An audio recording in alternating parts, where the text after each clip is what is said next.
The Zambezi River, usually a majestic, predictable artery through Monopools National Park, had become a churning, muddy monster. Unprecedented torrential rains had swelled its banks, drowning the floodplain, ripping ancient trees from their roots, and reshaping the very landscape Kalen and Lovu knew like the back of his calloused hand. The air hung thick with humidity and the metallic scent of wet earth, a heavy blanket over the chaotic symphony of floodwaters. Kylan, a guide weathered by 4 decades of sun and wilderness, navigated the treacherous, newly formed channels in the Land Rover with the quiet competence of a man born to this land. His khaki shirt, faded and soft, draped over a lean frame, his sturdy boots gripped the pedals, and his sharp, discerning eyes, etched with faint crow's feet, constantly scanned the horizon. Beside him, Liam Holloway, a client in his mid-30s, gripped an expensive camera, his enthusiasm undimmed by the grim conditions, snapping photos of the dramatic submerged landscape. Suddenly, Kalen slowed, his gaze fixed on a distant clump of waterlogged acacia trees. Through the haze of mist and spray, a pride of lions emerged into view, their golden coats matted and dark. They were visibly agitated, pacing restlessly on a small, shrinking island of higher ground, the encroaching water an existential threat. Among them, a truly formidable male, his mane a dark halo around a scarred face, stood at the water's edge, snarling at the relentless currents. "That's Toriro," Kalen whispered, the engine barely idling. "He's the alpha, about 8 years old. Powerful, but not water-friendly." As they watched, a primal desperation seemed to seize Toriro, perhaps driven by the gnawing hunger that came with trapped prey, or an instinct to protect his pride. He lunged. The reckless attempt to cross the perilous currents was immediate. The immense lion hit the churning brown water, thrashing, roaring, but the river was too strong, too cruel. He was quickly overwhelmed, his powerful body tossed like a rag doll, his roars turning to choked gasps. Liam's camera whirred, capturing the frantic, terrifying scene. "He's going to drown," Liam gasped, his voice tight with horror. "We can't just watch." Kalen's mind raced, a terrifying calculus of risk and responsibility. Every fiber of his professional training screamed warnings. Wild animal, unpredictable, too dangerous. Protocol demands non-intervention. But deeper, an older, more visceral conviction ignited. He saw more than just a magnificent, imperiled animal. He saw a life fighting for survival against impossible odds, mirroring the raw struggle of all life in this brutal, beautiful wilderness. His jaw tightened. "I can't let him die." Without conscious thought, Kalen tore off his shirt, a sudden, explosive movement. Before Liam could fully process it, Kalen had flung open his door and was sprinting towards the raging river. "Kalen, what are you doing? You'll be killed." Liam's shouts were swallowed by the roar of the water, raw terror in his voice. Kalen splashed into the treacherous shallows, the current immediately pulling at his legs, threatening to sweep him away. He dug his heels in, bracing against the force, and extended his shirt like a makeshift rope towards the flailing lion. Toriro, exhausted and close to succumbing, locked his desperate, intelligent eyes with Kalen's. A flicker of something, perhaps understanding, perhaps just instinct, passed between them. "Grab on, Toriro, come on!" Kalen bellowed over the torrent, his voice strained. A tense, brutal struggle ensued. Toriro, mustering a final desperate burst of energy, managed to mouth the fabric. Kalen pulled with all his might, every muscle straining, his feet slipping on the slick, submerged earth. Man and lion, ancient adversaries, were now momentarily united against the implacable power of the current, a silent, desperate pact for survival. Inch by excruciating inch, Kalen guided the exhausted Toriro towards the bank. Finally, with a monumental effort, he dragged the lion's massive form onto the muddy edge. Toriro collapsed, heaving, his sides working like bellows, water streaming from his fur, his eyes still wide with the shock of his ordeal. The pride, including the formidable alpha female Moyo, had watched the entire impossible rescue. They scattered slightly as Kalen approached, but their eyes, unsettlingly intelligent, never truly looked away from the man or the downed alpha. A quiet, watchful stillness permeated the air around them. Kalen stumbled back to the Land Rover, his own chest heaving, his hands trembling uncontrollably. The adrenaline, which had surged through him like a wildfire, now crashed, leaving him hollow and cold. That was the bravest or the stupidest thing I've ever seen, Liam whispered, his face pale, camera forgotten in his lap. Probably both. Kaylin knew, with a chilling certainty, the professional ramifications of his actions. This reckless, utterly unprofessional act could cost him everything. His license, his hard-earned reputation, his entire livelihood. "I know," he replied, his voice rough, eyes fixed on the heaving lion. "But I couldn't stand by." The Land Rover hummed, the silence inside thick with the aftermath of Kaylin's reckless heroism. Tariro still lay on the bank, a picture of exhausted survival. Then a new movement caught Kaylin's eye. Moyo, the alpha lioness, detached herself from the watching pride. Her gait was deliberate, purposeful, as she walked towards Kaylin's discarded, sodden shirt lying in the mud where he dropped it. Liam's breath hitched. "She's going to attack us, Kaylin. Start the engine," he urged, his voice laced with renewed panic. But Kaylin didn't move. He watched, transfixed, as Moyo approached the shirt.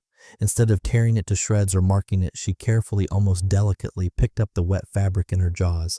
Then, with the same unsettling calm, she turned and walked towards the Land Rover, stopping just meters away. She placed the shirt on the ground, a damp, dark heap, then stepped back, her golden eyes locking with Kaylin's through the windshield.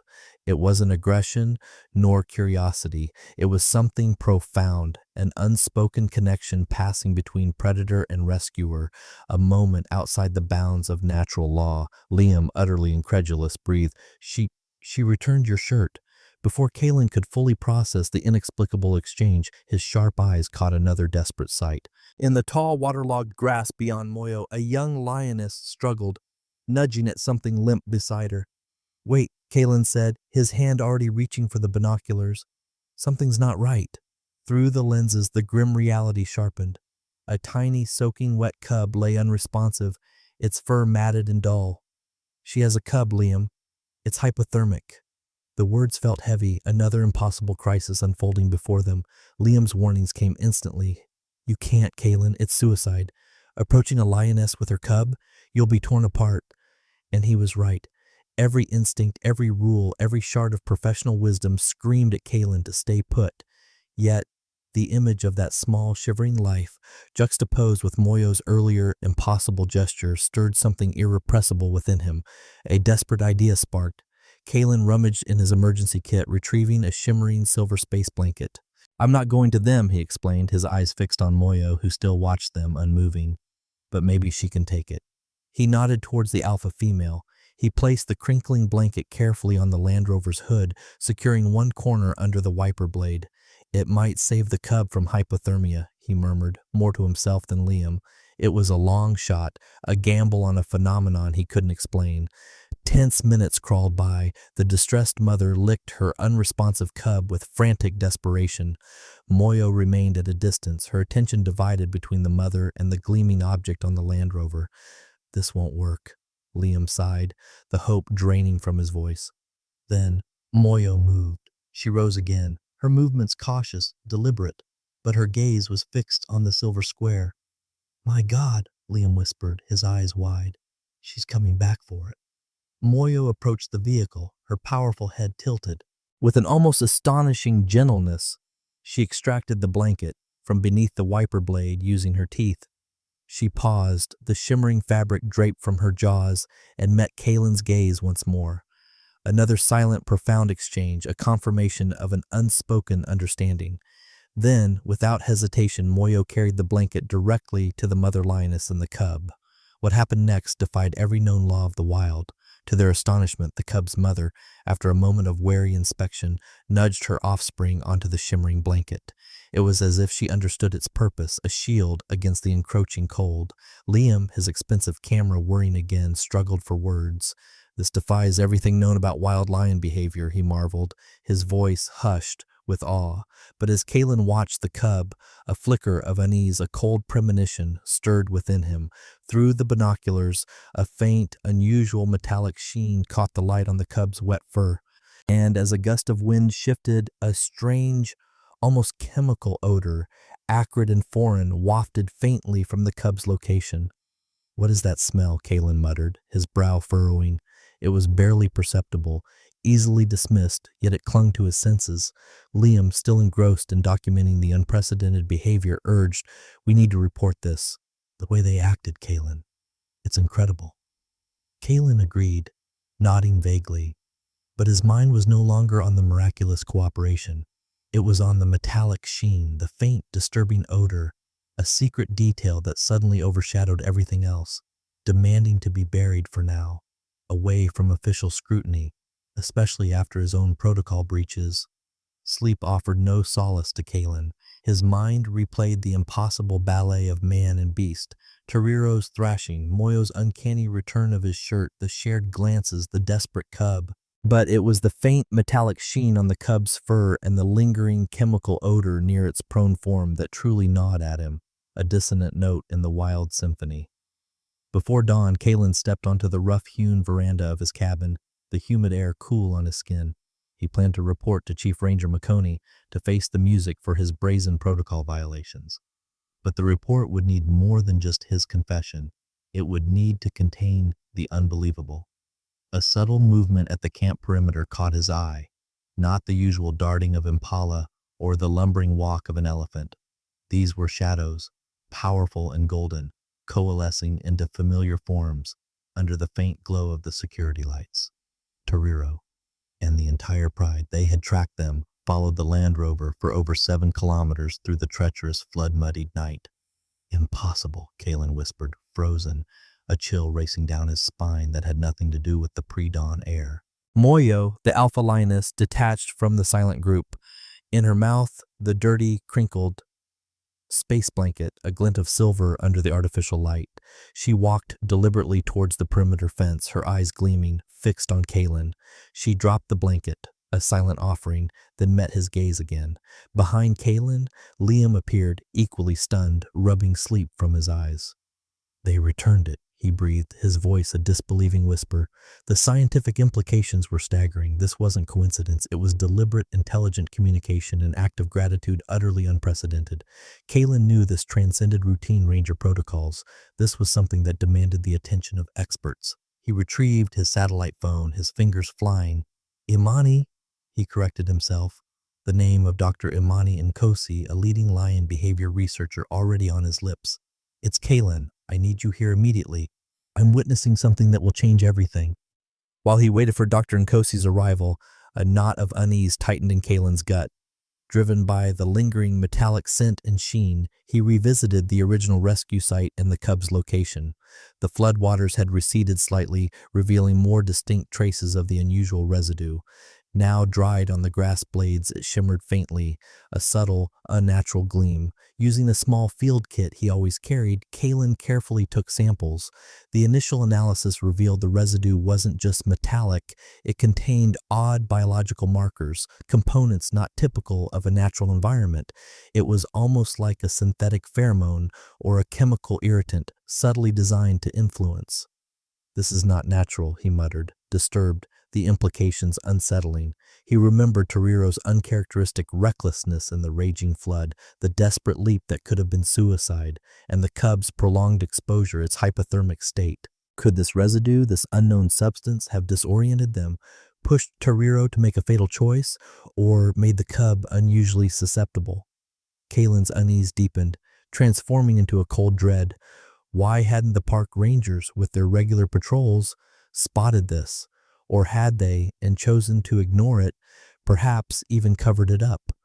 The discovery felt more sinister than a simple accident, a dark thread in the fabric of the monopools he thought he knew. Later that morning, the roar of an approaching helicopter shattered the camp's serenity. Dr. Nkosi arrived, a whirlwind of focused energy, her team of researchers and equipment following close behind. Alongside them, Chief Ranger McConey, his face a mask of initial fury at Kalen's blatant protocol breach, his presence a grim reminder of the reprimand awaiting Kalen. But McConey's anger dissipated as he witnessed the undeniable. The pride still gathered patiently outside the camp perimeter, their unprecedented, sustained presence a silent testament to the extraordinary events. "They're still here," McConey said, his voice hushed, a flicker of awe in his eyes. "This is irregular, Kalen, highly irregular. Kalen debated. He held the small sealed samples of the metallic residue and the unsettling biomarkers. Should he reveal them now? But he hesitated, a gnawing fear that the discovery, if it pointed to something illegal and covered up, would unleash a political storm far beyond the scope of his current disciplinary troubles. He decided to wait, to get Dr. Nkozi's scientific confirmation first, a layer of authority before exposing what might be a truly dangerous secret. He would hold his breath. Hours of intense observation had passed, the pride's unwavering vigil outside the camp a constant, bewildering testament. Finally, after a heated debate, Dr. Nkosi, her scientific curiosity overriding her inherent caution, and Ranger McConey, his initial fury muted by the sheer strangeness of the situation, agreed to Kalen's audacious plan for a controlled exchange. The convoy was minimal. Kalen, Liam clutching his camera, Dr. Nkosi, and 2 armed rangers in an open-top Land Rover.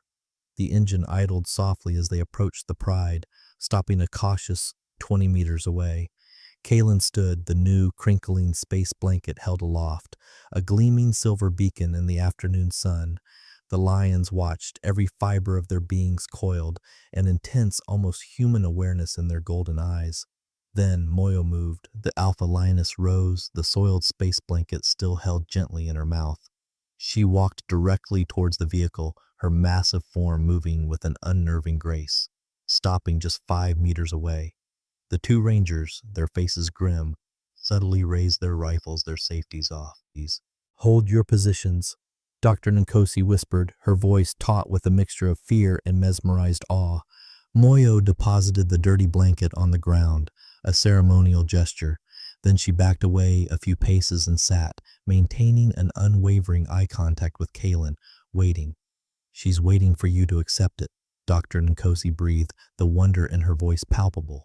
Against the low, urgent protests of the rangers, Kalen slowly placed the fresh, new blanket on the hood of the Land Rover. Then, deliberately, he stepped out, his movements fluid despite the pounding of his heart. He walked toward the old blanket, bent down, and picked it up, never breaking the profound gaze he shared with Moyo. Returning to the vehicle, Kalen put the old blanket inside. Immediately, Moyo rose again. She approached the Land Rover, took the new blanket in her jaws, and, with astonishing purpose, carried it directly to the cub's mother. The small, still cub was nudged onto the shimmering fabric. "She's associating the blanket with the cub's recovery, with you," Dr. Nkosi stated, her voice tight with excitement, a groundbreaking discovery unfolding before their eyes. Later, in the makeshift lab, Dr. Nkosi, her face serious, shared the initial field analysis of the water samples Kalen had secretly provided. "There are traces of a synthetic compound," she began, holding up a printout. "A low-level neurotoxin not naturally occurring in the environment. It appears to target navigation and instinctual fear responses." The puzzle pieces clicked into place with a chilling finality. The compound explained Toriro's uncharacteristic recklessness in the flood, his suicidal leap. It explained the cub's profound vulnerability, its prolonged hypothermia. It was a targeted disruptor designed to cause disorientation, to make them vulnerable. Ranger McConey, listening intently, became visibly uncomfortable. His questions about the compound were vague, his eyes darting, avoiding Kalen's direct gaze. This is unusual, Kalen. We've had reports of similar anomalies, but nothing concrete." His words felt hollow, a practiced deflection. "This kind of information, it can be dangerous to pursue," McConey warned Kalen quietly, his voice low, almost a whisper. "Some things are best left alone." The warning hung in the humid air, hinting at forces far beyond the daily concerns of park management. Kalen and Dr. Nkosi exchanged a loaded look.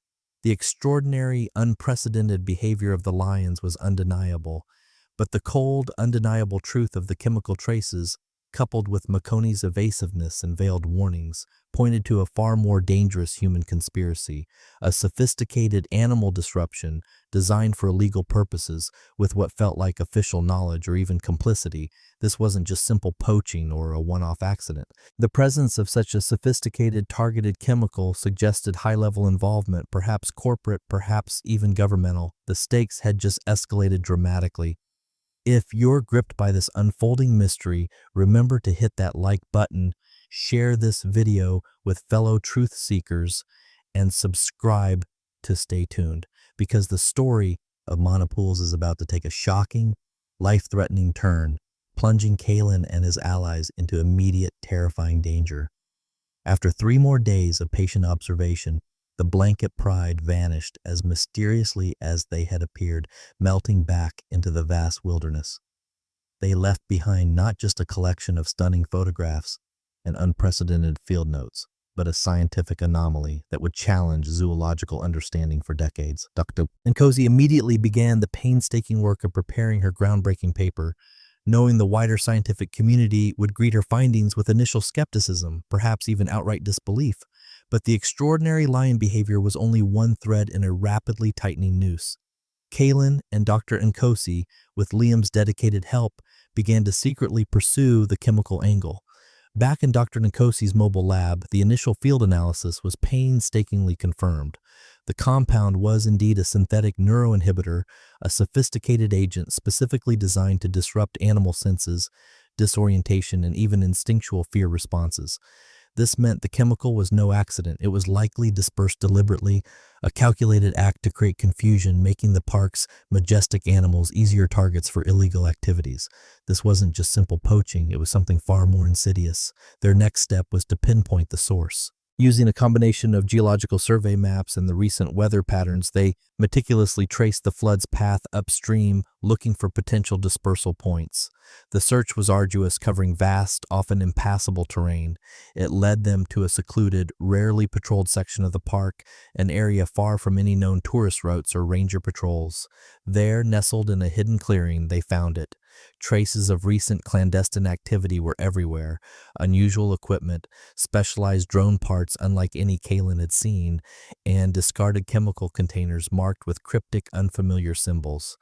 "This isn't just poaching," Kalen said, his voice grim, examining a container with gloved hands. "This is organized high-tech." Liam, his hands steady despite the tremor of unease, photographed everything. Strange, non-lethal snares designed for live capture, sophisticated communication equipment, satellite uplinks. The scale of the operation was alarming. This was no ragtag band of poachers. Kalen knew he had to report their findings.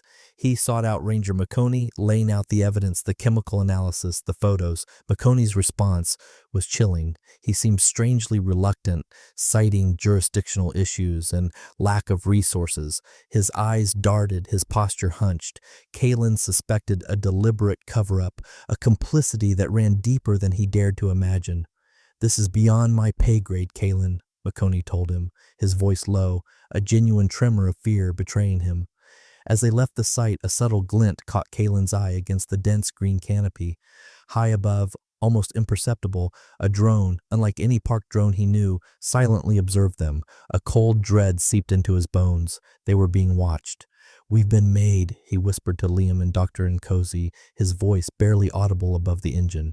The threat escalated immediately. They felt unseen eyes everywhere, a suffocating sense of surveillance. Calls to outside authorities, wildlife protection agencies, environmental watchdogs, were met with vague responses or outright brushed aside, redirected to other departments, or simply not returned. "Someone powerful wants this buried," Dr. Nkosi stated grimly, the weight of their discovery settling heavily upon them.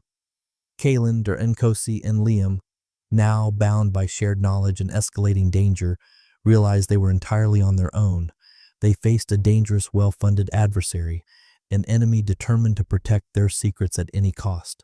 The nature of the chemicals, the high-tech equipment, and the official silence pointed to a corporate or perhaps even government-backed operation, far more sinister and extensive than they had ever imagined. The lines between protector and prey had blurred, and they had become the hunted. Official channels had gone silent, or worse, offered hollow reassurances. Kalen, Dr. Nkosi, and Liam faced an agonizing choice: back down and let a terrifying conspiracy fester, or risk everything. The answer was immediate, unspoken. They had to go back. They had to gather undeniable evidence and expose the truth, no matter the cost. Under the cloak of a moonless night, they meticulously planned their return to the clandestine site, now identified not merely as a temporary drop point, but a fully fully operational processing and collection facility. Every rustle of leaves, every distant call of a night bird heightened their senses as they navigated the dense bush. They arrived to find it transformed. What had been a crude clearing was now a reinforced perimeter, bristling with more guards, motion sensors, and sophisticated equipment. Searchlights cut through the darkness intermittently. "They're moving fast," Dr. Nkosi whispered, her voice tight with the realization of the operation's scale and urgency. This wasn't just illegal, it was highly organized. Through the powerful telephoto lens of Liam's camera, the true horror unfolded. Cages, not empty cages, but ones holding live animals, not just for poaching, but for research subjects. They watched, their breath catching in their throats, as technicians, clad in sterile suits, injected smaller species, antelopes, zebras, even baboons, with the very same compounds Kalen had sampled. The animals immediately displayed erratic, disoriented behavior, staggering and confused. "They're experimenting," Liam gasped, his voice cracking. "They're trying to control them." The horrifying truth crystallized. The goal wasn't just poaching for profit. It was a terrifying bioengineering plot aimed at control, perhaps to create controlled wildlife for private reserves, or, in a darker, more chilling possibility, for sinister purposes like biological warfare or manipulating entire ecosystems. This was a direct assault on the very essence of the wild. A sudden, blinding spotlight swept across their position. "Drop your weapons! Get down!"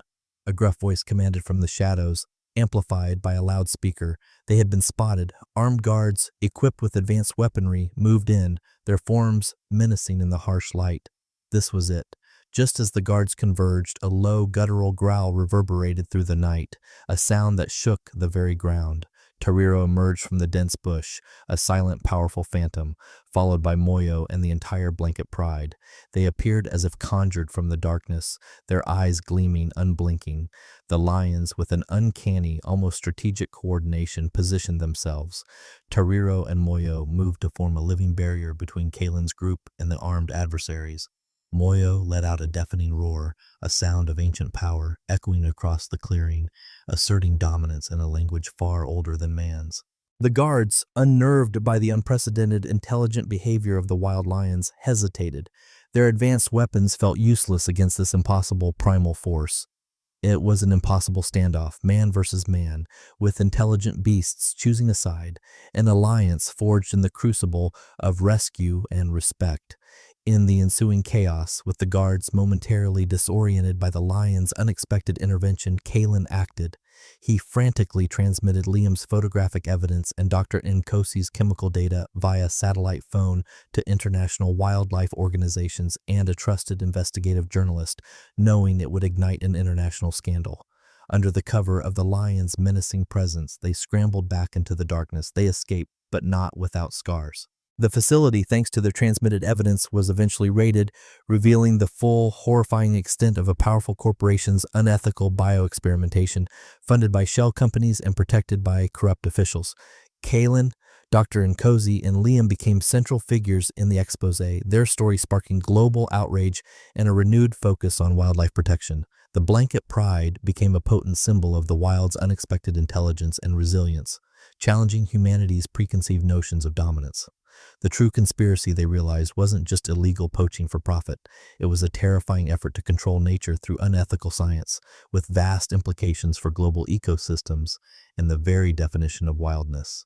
The lions, by their unprecedented actions, not only saved Kalen's life, but helped expose a secret that could have irrevocably altered the natural world. Years later, Kalen, now a renowned activist, sometimes glimpsed Moyo from a distance, a flash of golden fur in the savannah.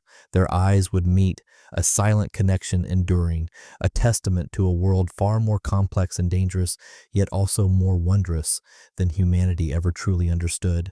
The Zambezi River, which had raged like a churning monster, a waterway higher than Kalen had seen in his 15 years as a guide, had initially set the stage for an extraordinary encounter. What began with the unprecedented torrential rain and the confusion it brought to the animals, a potential for unique photography opportunities for Liam Holloway, quickly spiraled into a battle for truth. Kalen's reckless, compassionate act of using his shirt to save Toriro from drowning against every rule of Manapul's National Park unlocked a chain of events that no scientist, no guide could have ever predicted. The shocking reaction of Moyo the lioness returning his shirt was merely the first hint of a deeper, more profound intelligence at play. This impossible connection led Kalin and his allies to uncover a sinister conspiracy, a hidden bioengineering plot to control nature itself with synthetic neuroinhibitors. The true danger wasn't just illegal poaching, but a chilling attempt to manipulate entire ecosystems. In the face of corrupt officials and a powerful, shadowy corporation, it was the very creatures Kalin sought to protect, the blanket pride, who became their unexpected guardians. Their coordinated, intelligent stand against armed agents wasn't just a miracle, it was a revelation. It proved that the wild held secrets far beyond human comprehension, and that sometimes the most profound alliances are forged across species bound by courage and a shared fight for survival. The exposure of this dark scheme forever altered Kalin's understanding of his world, leaving him with an unseen guardian and a stark reminder that nature, in its complexity, will always find a way to fight back.